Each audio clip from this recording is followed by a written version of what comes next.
You ever feel like you're playing a financial game that's just rigged? Well, if you do, you're in the right place. Today, we're basically tearing up that old dusty rulebook and diving into the new rules for building real wealth, even if you're starting with a totally normal salary. Okay, let's just start with this bombshell from entrepreneur Cody Sanchez. This one idea pretty much goes against everything we've ever been taught, right? Just work hard and you'll get rich. If that's not the answer anymore, then what is? That's the big question we're going to tackle right now. Exactly. The financial playbook our parents and grandparents used, it's officially out of date. The world has just changed so dramatically, and the strategies you need to get ahead have to change right along with it. So let's map out this new road to wealth, step by step. I mean, this just lays out the disconnect perfectly. Look at that housing number. Wages have what? Doubled, but housing costs have shot up 9 times. The advice to just buy a house doesn't just feel hard. For a lot of people, it's mathematically impossible now. This isn't about being negative, it's just about looking at the new reality with clear eyes. So, where in the world do we start? Well, before you can even think about earning more or investing, you have to learn the fundamental language of money. This is step 1. It's the foundation for everything else. Think about it like this. You would never try to go negotiate a big business deal in Japan if you didn't speak a word of Japanese, right? Well, money is its own language. It has its own vocabulary, its own grammar, its own rules. And getting fluent is totally non-negotiable if you want to win. You know, as you start learning, you are going to get absolutely bombarded with opinions. Your friends, your family, random gurus on TikTok, everybody has a hot take. But the real question is, whose advice is actually going to move you forward and whose is going to hold you back? So here's the bottom line.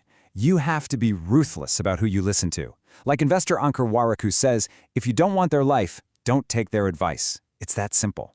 And you got to watch out for those financial predators who are stuck in the past. See, the goal isn't really to find someone to manage your money for you. It's to gain the knowledge to confidently manage it yourself. All right, so now that we're learning the lingo, it's time to build your defenses. I'll be honest, this isn't the sexiest part of the plan, but it is absolutely the most important. A strong foundation protects you from all the crazy stuff life throws at you and lets you take smart risks later on. Now, this might go against everything you've ever heard. We're always told that credit cards are dangerous. But here's the thing. When you use them responsibly, and that's the key, paying them off in full every single month, they become an incredibly powerful tool. They build your credit, they give you cash back and rewards, and they offer fraud protection that your debit card just can't touch. And these are the other pillars of your financial fortress. Getting insurance when you're young locks in cheap rates for life. That protects you from one bad accident wiping out everything you've built. Then, avoiding lifestyle inflation as you make more money, that's a conscious battle, but it's the only way you'll have money left over to invest. And that last point is so crucial. You have to treat investing like it's your most important bill. You pay yourself first before you pay anyone else. And just how much should you pay yourself first? Well, according to Ankur Warikoo, if you're in your 20s and you can keep your expenses low, the ideal target to invest from your salary is a whopping 50%. Now I know, that sounds insane, but it's an aggressive goal that sets a foundation that can compound into serious wealth down the line. Okay, your defenses are up, you're protected. Now it's time to go on offense. This is the fun part. This is all about actively and strategically increasing the amount of money you bring in. This is such a powerful way to think about your career. See, moving up and earning more isn't about working more hours as a bricklayer. It's about graduating to a new level of vision. You go from doing one task to building a wall to designing the whole building to eventually planning the entire city. Your value and your paycheck grows with your scope. This is a total reframe of how to ask for a raise. You have to stop thinking about what you're owed. Instead, think like a business owner and ask, how much profit am I generating? When you frame the conversation this way, it stops being about you begging for more money and it becomes a business proposal. You're not just asking for a raise, you're negotiating your commission on the value you create. It's a game changer. For a lot of people, going on offense means starting a side hustle. But here is a super important distinction. You can't confuse your passion with a business. Your hobby might be painting, but that doesn't mean it's a viable profit project. The goal is to find a game you can learn to love because you can actually win at it, not to try and force your hobby to make you rich.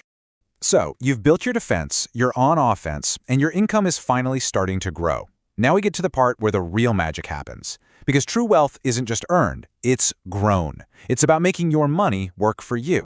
Investing can feel so overwhelming. I get it. But you can break it down into these clear stages.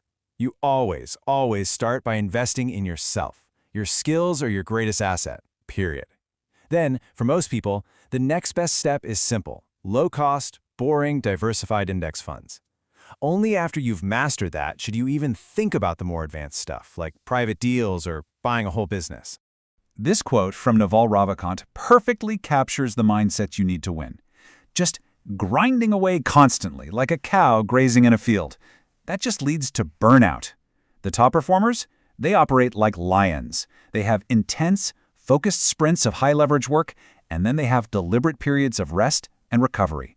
The goal is intensity, not just the number of hours you clock in. Okay, so we've got the strategies, but honestly, none of them work without the right mindset. This final piece is what ties everything together. It's all about how you approach the game itself. This really comes down to a choice you have to make every single day. Are you a freeloader? Someone who sees a problem and says, "Oh, not my job." Or are you a fixer? Someone who understands a simple truth. Every single problem is a hidden opportunity for profit and for growth. And at the end of the day, maybe the biggest obstacle to winning is just your own ego. That pressure to buy the nice car, the designer clothes, the perfect vacation for that Instagram post, that is the single greatest drain on your ability to build wealth. Real wealth is what you don't see. It's the assets working for you behind the scenes. And this is the final question you've got to ask yourself. You can spend your time being right about how the system should be different, or how you deserve more. Or you can focus on what actually works and make the strategic choices that lead to a win. The new rules of money are clear. The only question left is, are you ready to play the game?